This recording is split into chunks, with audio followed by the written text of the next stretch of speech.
this is considered. Okay, amazing. I'm killing it. Coming in.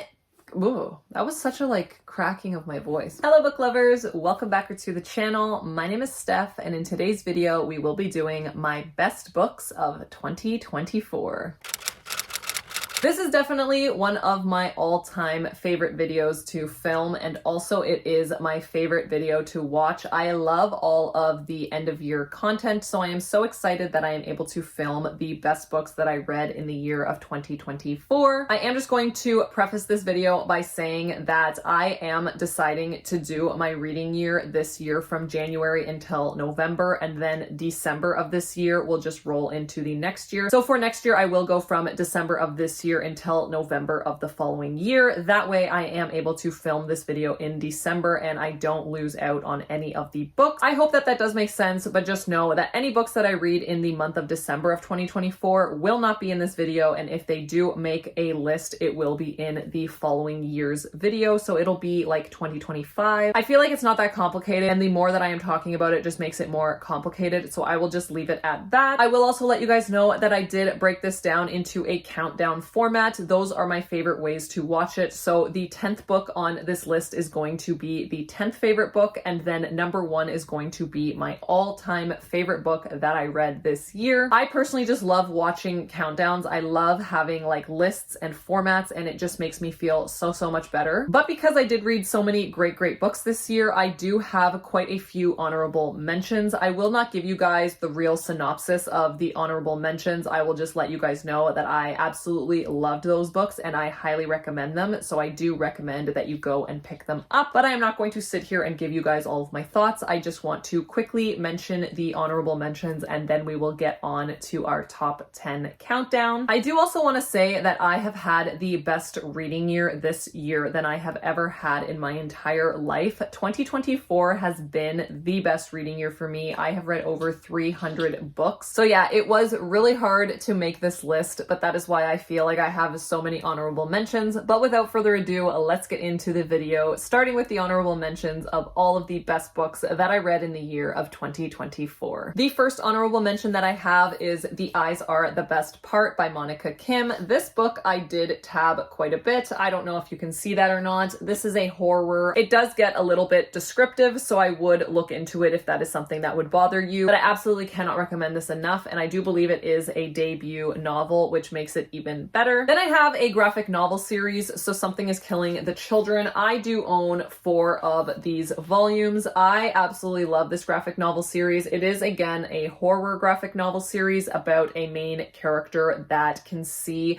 monsters that are attacking children. I think I have given every single volume 5 stars. I just don't really typically put graphic novels on my top 10, but these are all 5-star reads and I highly recommend. Then a book that I never thought would be on here because I just really didn't think that the writing style was going to be for me, and that is Slewfoot by Brom. This is a fantasy horror and I read it recently and absolutely loved it. Probably one of my all-time favorite romances that I have ever read that I absolutely cannot stop thinking about and recommending to other people, and that is Out on a Limb by Hannah Bonham Young. I had to go out and get a copy because I read this on audio at first and I just knew that I needed to add this to my collection. I also want to quickly mention The September House by Carissa Orlando. This is a haunted house story with a mother and daughter, and it was so good. I always talk about this book and cannot recommend this haunted house book enough. And then I also have another book that I do not own but read on audio and think that the audiobook is just absolutely fantastic, and that is The Woman in Me by Britney Spears. This is a memoir on her life, and she really does give you a lot of things that you probably did not know about her, and it was just such an incredible read as a fan of Britney Spears growing up. I really did appreciate this book so much, so I did end up putting it on this list. And the last honorable mention that I have is one that I literally just finished less than a week ago, and that is Ripe by Sarah Rose Etter. This is a contemporary fiction that has a little bit of magical realism mixed in, and it is a very good deep dive into depression and anxiety toxicity and the like negativity of the corporate world. I highly recommend this. Not something that I ever thought would be on this list, but I was so pleasantly surprised, and I do talk about this in a future video. And yes, now the moment that you have all been waiting for, and if you haven't been waiting for it, then I have, because I am so excited to talk about my 10 favorite books of the year.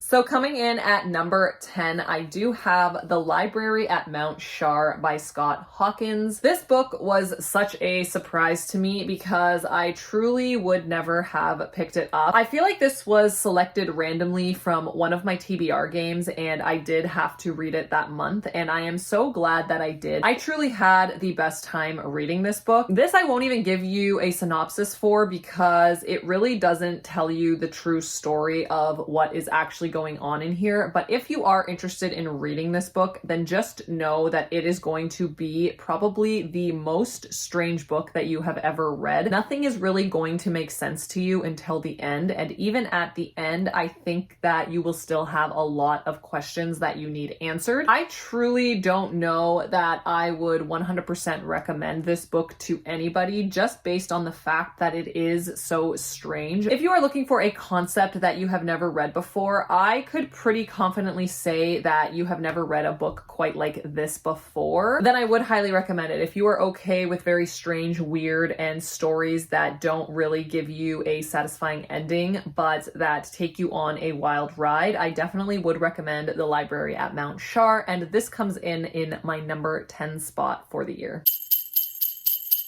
Coming in at the number 9 spot is going to be The Last Magician by Lisa Maxwell. This is a YA fantasy series, and it is one that I have talked about on my channel quite a bit, so I am not going to really harp on it and kind of continue to talk about this book, but essentially we are following a world where magic no longer exists, but there are certain people that still do possess the ability to use magic, and if you do use magic, you basically get sucked into this place called the Brink, and then there's an order that is essentially responsible for the Brink, and we are following our main character Esta, who has the ability to control time, and she is a very talented thief, and this book was just everything that I wanted out of a fantasy book. It is unfortunate that I have since read the other 2 books in this series. I do read them for my Tackle My TBR series that I do on this channel, and both of them did not really work for me. I think I gave the second one a 4-star, but I feel like that was just very generous to that book because I did love this one so much, and then I really just could not justify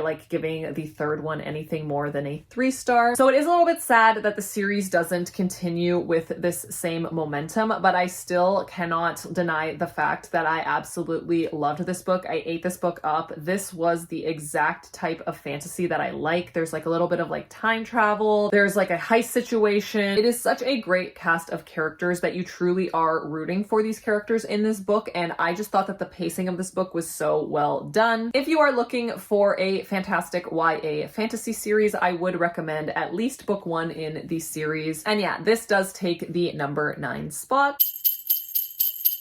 Coming in at the number 8 spot, I have Pack Up the Moon by Kristen Higgins. This is a contemporary romance where we are following a love story of Joshua and Lauren. They are newlyweds, and then Lauren does get diagnosed with a terminal illness. So Lauren decides before she passes away that she is going to write letters to Joshua to basically help him cope with her leaving the world and basically allowing him to continue to live a life without her. This was one of the saddest books that I read this year. It was so well written, and I just love the concept of having letters after you have passed away to someone that you love to kind of try and help them cope with living life without you. I love the way that emotions were shown in this book. I love the way that it wasn't just an easy fix. It wasn't as if Joshua was able to all of a sudden live life without Lauren. It really takes him a very long time to come to terms with what has happened and to kind of understand why she would want to leave these letters and have him live this life. This story was just so beautiful. I highly recommend the audiobook. I was super immersed in the story the entire time, and again, this was just so sad, but just such a great story, and I cannot recommend it enough. Coming in at the number 7 spot was one of my most anticipated books of the year, so I am so happy when an anticipated book actually lives up to the hype, and that is We Used to Live Here by Marcus Cleaver. This was such a fun ride. This is a book that I would recommend to so many people that are looking for just like a really great, thrilling book. It does have a lot of like scary horror elements sprinkled in as well. This is also going to be a Netflix adaptation. I am not sure when that is coming out, but I am so excited to get to it. The only reason that this book was not a full 5 stars for me personally is because the ending just left way too much unanswered. I had so many unanswered questions that I actually went down like this deep rabbit hole on Reddit to try and figure out if people had theories, which of course everybody has theories, but I would really like to just talk to the author to see exactly what certain things meant and kind of how this book does conclude. So basically, I think that going into this as blind as possible is the best way, but the only little bit that I will give you about this book to see if it is something that you would enjoy. So in this, we are following a couple, Charlie and Eve, who basically flip houses, and while they are doing renovations to this specific house, there is a man that shows up with his family saying that if it would be okay for him to come inside and show his kids around, as this used to be his house. That is all I will give you on the premise of this book. If that is something that sounds good to you and you are good with like scary and having very creepy moments, I 100% would recommend this. I absolutely love this book. I ate it up. I literally think I read it in one sitting. I just could not put it down. It like gripped me so much. Like I can't even explain it. Highly recommend. The next book I have to talk about is the only one that I do not own on this list because it is a fan fiction and I cannot get a copy of it, and that is Manacled by Sen Lin Yu. I, for one, never read fan fiction. Fan fiction is not something that I am interested in at all, but I should be because this book was absolutely incredible. The only reason I read this is because a few of my friends recommended it to me based on them knowing how much I did enjoy Harry Potter, and also because they said that it was just incredibly written. So I was recommended this quite a bit and I decided to pick it up because I did just want to be back in this world, and it was incredible. I am so happy that I did. The basic premise of this is that Harry Potter has died and Hermione Granger does end up falling in love with Draco Malfoy. So yeah, again, it is fan fiction and it is extremely long. So if you are going to read this, make sure that you make the commitment for like an almost 1,000-page book. I want to say it was very long. And yeah, I do believe that the audiobook is on Spotify, so that is another option if it is something that you are interested in. Again, I am not someone who reads fan fiction, but this book was so incredible and it was so nice to be back in this world. The next book I have is one that I do talk about quite a bit on my channel, but I do not recommend it to anybody because I just feel like the subject matter is super tough to read and it is just not something that I want to recommend to anybody else. But the writing and story is just something that impacted me so much. So I gave this a 5 stars and I absolutely loved this book, and that is The Girl Next Door by Jack Ketchum. One of my booktube besties did read this book and said that she did so on my recommendation and also gave this a 5 stars. So I was very happy about that. But again, I am not trying to recommend this book to anybody else. This is based on a true story and it is essentially following the like kidnapping and torture of a young girl by kids in this neighborhood, and there is so many like messed up things that happen. The descriptions in this book and the way that the story is told is just something that I can't really describe to anybody. I feel like this is one of those books where you do not want to continue, but you also cannot stop reading. You just constantly want to see how this story ends. It is super sad. It is very heartbreaking, but I had such a like interesting reading experience with this that I couldn't give it anything less than a 5 stars, and it definitely had to make the top books for the year.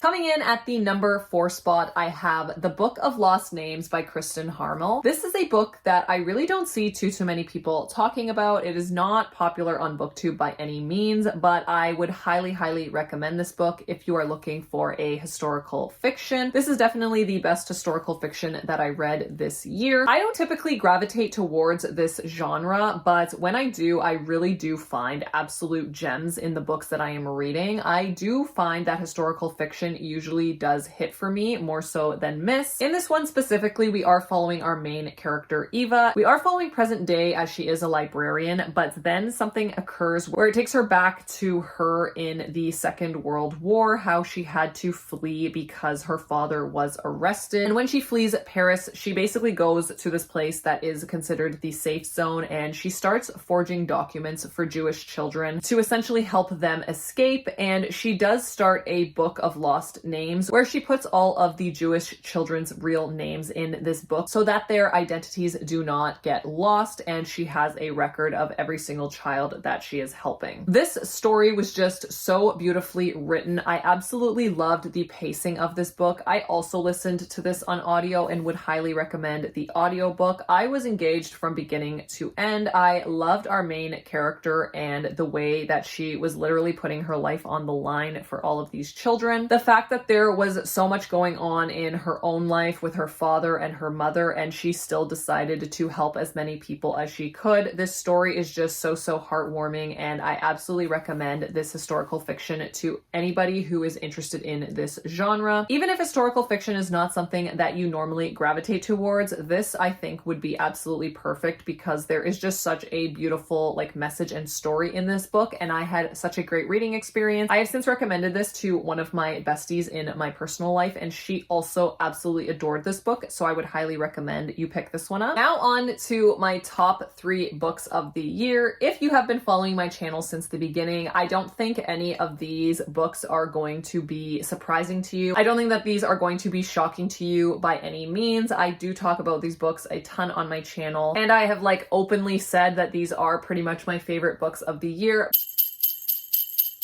So coming in at number 3, I do have Divine Rivals by Rebecca Ross. This cover is absolutely stunning. I love this cover so much. I did pick up both this one and the sequel in these covers, and I also have the original like book of the month ones that came out. So this is a YA fantasy, and as you guys know, YA usually does not hit for me lately, but this book was absolutely incredible. I had so much fun with this book. Essentially, we are following our main character Iris, who is very concerned about her brother who has gone off to fight in the War of the Gods, and he has gone missing. So she starts writing letters to who she believes is her brother, and they actually end up going to this other character named Roman. Roman and Iris are described as rival journalists, but I truly never really got the like enemies in this book. I don't think that it is really an enemies to lovers. It's kind of more so like a friends to lovers. I know that they aren't like the biggest fans of each other, but I definitely wouldn't classify it as enemies. They are both rival journalists working for this company called the Oath Gazette. There is a lot that transpires. It is very light, I would say, on the like fantastical elements, although we do get a little bit of background on the gods and the war that has transpired with the gods. But I don't think that the fantasy elements in this were confusing at all. I absolutely love the way that this story is told. It is so well paced, and it kind of takes you to places that you didn't think it was going to go. Like the settings change in this book, and it is just such a good like setting change in my opinion. I can't wait to reread this book. I think what I want to do in the next year is kind of make December my reread month, so I can kind of read all of my favorite books in the year in December, so I have like a really good start to the new year. I may do that next year and just do all of my rereads in December, but yes, really excited to reread this, and I loved this book so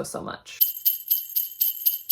Coming in at the number 2 spot, I do have Foe by Ian Reid. This is a like sci-fi horror, and we are following 2 main characters, Junior and Hen. They are a couple. They live in this like isolated farm. Nobody comes to see them. They don't have any visitors. It is just the 2 of them living like a very mundane life. And then one day a stranger shows up and basically says that Junior has to go far away, and arrangements have already been made to ensure that Hen is well taken care of. That is kind of all I will tell you about this book. I think that this is again another book that is not going to work for many people. I definitely would not recommend this to the average reader. It is very strange, and you don't really get a satisfying conclusion with this book as well. It is very much an ambiguous ending, and I think not knowing too much about this book going in is the best way to go about it. I 100% know that this book will not be for too many people, which is again why I do not recommend this book typically, but if you are somebody who enjoys like very strange horror, then I think that this would be absolutely perfect for you. I was constantly trying to turn the page to see what was going to happen next because this book leaves such an eeriness and such a like level of mystery that you are really trying to figure out how it ends. And there is a certain plot point in here where it really makes you question everything that you have read about this book. It makes you think about Junior specifically as a main character and kind of what they are doing with him. And then on the opposite side of that, you are also looking at Hen, who you are also trying to figure out exactly what her motives are. It kept me guessing, it kept me engaged. I had such a fun time with it. It was so strange, but in the best possible way. Easy 5 stars, and the second best book that I read in the year of 2024. And finally, my best book that I read in the year of 2024. This comes as no surprise as I have been literally screaming how much I love this book from the rooftops, and that is Bury Your Gaze by Chuck Tingle. This book was so incredible. I cannot say enough good things about it. In this, we are following our main character, Misha, who is a director that finally gets nominated for an Oscar, but his team does want him to do one thing, and that is to kill off his gay characters in this season finale of this show that he has been directing. But when he refuses to do so, he realizes that the characters in his like shows and movies actually start coming to life and haunting him in his actual like personal life. This book was such a surprise. I picked this audiobook up on a whim. I thought that the cover was just absolutely stunning, and I was like, okay, this is a horror. I definitely want to check it out. And I definitely picked it up on a whim, and I'm so happy that I did because this was so good. I highly recommend the audiobook for this as well, as it does have a really like good production behind it. There were so many creepy moments. There is an airplane scene in this book that if you have read this book, you know exactly what I am talking about. I was holding my breath the entire time while listening to this book. Again, I cannot wait to reread this book because I really do want to annotate it. I want to see if there are things that I missed. I definitely can see why this book wouldn't work for everybody. I find that the ending is a little bit what you can expect to get from this book, but that didn't diminish my liking for it at all. I will never stop recommending this book to anybody that is specifically a fan of horror. I 100% think that Chuck Tingle did an amazing job with this book. The absolute creepy elements mixed in with the comedic elements and the characters in this book were impeccable. I cannot say enough good things about it. I literally have not stopped thinking about this book, and I really want to reread it. As I have already said, it would be such an experience to actually physically read this book and see if I feel the exact same way. Easiest 5 stars that I have ever given. I absolutely loved it, and I highly recommend that you pick it up. That is it for today's video. Thank you all so much for watching. Let me know down below in the comments what your best book of 2024 is, or if you are doing this video, let me know so that I can go and watch it. If you did make it to the end of this video, let me know by leaving me the thumbs up emoji to represent the best books that I have read this year. If you did like today's video, I would love it if you also hit that thumbs up like button. And as always, if you are new here, I would love to have you stick around. So please hit that subscribe button, and I will see you guys all in my next one. Bye.